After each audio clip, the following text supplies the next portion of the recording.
Hello guys! Hello! This is for Scorpio. Scorpio, welcome dito sa aking channel, Kapalaran 888. Welcome! Alamin natin Scorpio kung anong messages, anong vibration, anong gabay, energy para sa inyong lahat. Okay, Scorpio.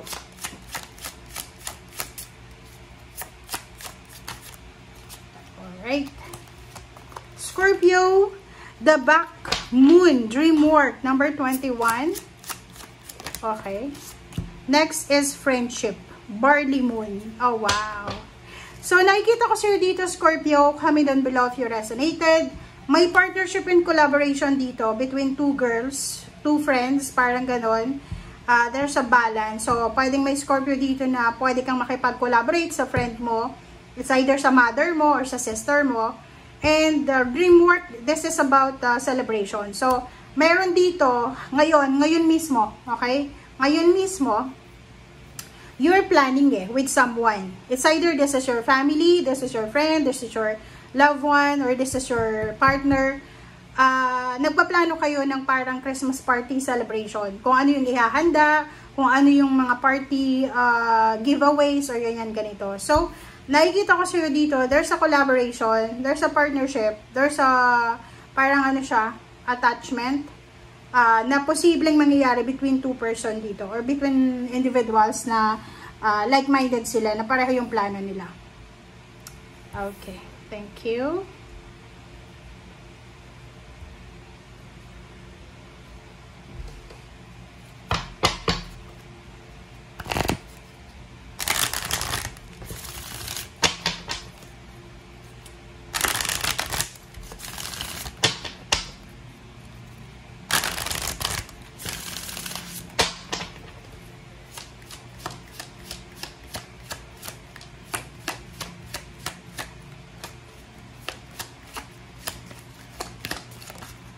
Okay, Scorpio, last quarter moon in Virgo.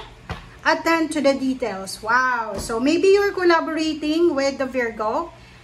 Nakikita ko sir dito, yun, pwedeng may collaboration ka with the Virgo. Or maybe, yun, mga plano. So, decoration para sa party, Christmas party, New Year's party, yung food, yung music, yung location, parang ganon. So, nakikita ko na busy ka. You are busy, Scorpio. Busy and excited ka para sa plano nyo para this December. Okay. Thank you. Ano pa ba?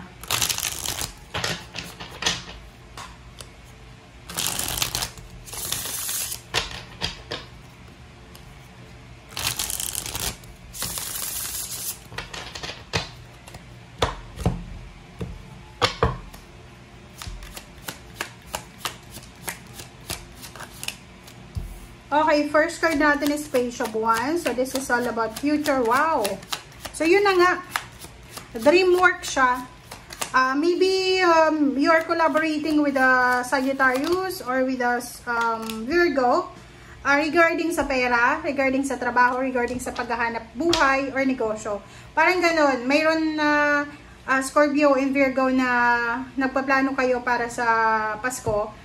Celebration, or maybe you're planning for starting January, maybe plano yung dalawang mag-apply ng trabaho pa ibang bansa or sa ibang countries. Nakikita ko sa inyo dito na dalawang tao ito na nagpaplano sila na mag-save ng pera, parang ganon. So, maybe nag-iisip pa yung dalawa, kailangan nating mag-ipon ng pera kasi pagdating ng 2026, magpapatayo tayo ng bahay together. Parang ganun, magta-travel tayo. Ganyan. Okay, so reverse siya. Sinasabi ng bara sa'yo dito na may mga entrapment ka na naranasan ng Scorpio for the past 9 years or 9 months na posibleng makikita mo yung rason ngayon kung bakit nangyari yon. So, yung hidden message ng mga nangyari sa past. Like for example, maraming gulo ka na naranasan, na encounter with your family, with friends, or with someone. And ngayong December na to, first 2 weeks mo, marirealize na, kaya pala nangyari yon kasi may rason. Alright. Emperor, the same with the Pisces. So, may mga opportunities ka dito. There's a financial opportunities, wish fulfillment na posibleng mangyari sa'yo. Ngayong December na to, sinasabi na maraming pwede kang makuha na like hinihintay mo eh. For example, naghihintay ka na ma-promote sa trabaho, naghihintay ka na makapagpatayo ng bahay, naghihintay kang ikasal, naghihintay kang makapag-travel, parang gano'n. So, sinasabi ng bara sa'yo na ngayong December ay magkakaroon ka ng sobra-sobrang faith sa sarili mo na darating at darating sa'yo kung ano man tong minamanifest mo. Diba? Tingnan mo. Okay? Ang ganda. Tingnan mo. Ibig sabihin niya, stability.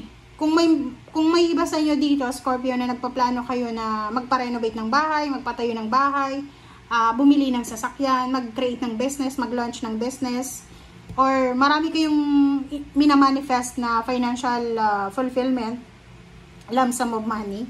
Sinasabi ng barahan na for before Christmas, possible na 18, 15, ganyan, makakahawa ka ng malaking halagang pera na yung pera na yan na mahawakan mo ay parang wish mo lang siya dati or minamanifest mo lang siya dati.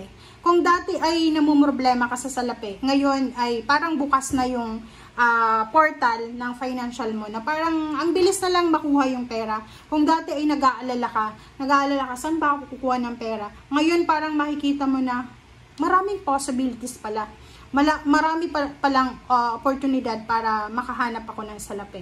And this December na to, marirealize mo na napaka-importante ng pag-iipon ng pera. Napaka-importante na kailangan mong maging matalino sa paghawak ng salapi.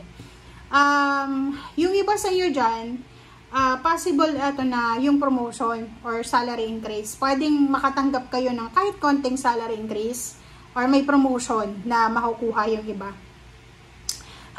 Halimbawa yung mga iba sa inyo na nag-aantay kayo ng sagot sa mga questions nyo sa past, like tinatanong nyo yung sarili mo, bakit nangyari yun sa'yo, bakit nangyari yun sa kanya, bakit nagkaganito. Ngayong December na to, masasagot na yung mga questions mo na yan, okay? And be careful, we need to be careful ngayong December na to, kasi kung marami kang pera na mahahawakan, kuha ko sa'yo, okay? Just, ano lang to, advice lang galing sa akin. If lump sum of money to, kasi lump sum of money to 10 of Pentacles, malaking halagang pera. And maybe yan yung katuparan ng pangarap mo. Pinagpaguran mo yan, pinagpuyatan mo. Diretso mo na sa bangko. Or kung nasa bangko na yan, just as is mo na lang yan dyan sa bangko. Huwag mo nang i-withdraw. Okay? Kasi nandito yung 4 of Pentacles eh. Sinasabi ng barahan na kailangan mong i-safety kung ano man yan na hawak mo sa ngayon. Protectionan mo yung pera mo, relationship mo, happiness mo, or kano pa man. Thank you guys and see you again. Bye!